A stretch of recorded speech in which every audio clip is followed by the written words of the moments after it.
we put fresh water in your bowls. Yeah, that's why we put the fresh water in their bowls, sweetheart. So they'll drink from the puddle on top of the tarp on top of the generator. Yes. Oh, that was cute. Yeah, Frickers over there was playing with the. He was playing with the gray and white one. Oh, there we go. Whoa.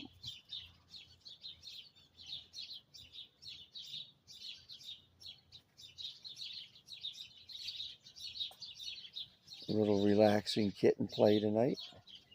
Frickers laid down over there up on the hill. He wants to play. Come on, play with the big boy now. He wants to play. You got to chase Mr. Frickers. Class is in. Oh, Marmy's empty. There's Marmy. Ooh.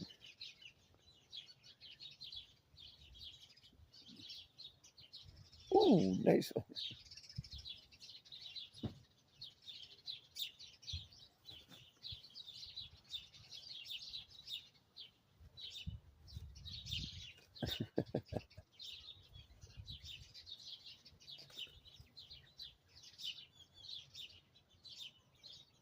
Nothing like playing in the yellow dock. And I almost called it sheep sorrel again. I have no idea why I called that sheep sorrel tonight. Except that I'm 60 and I'm old and I'm tired. Probably the same reason I call maple bird. Probably.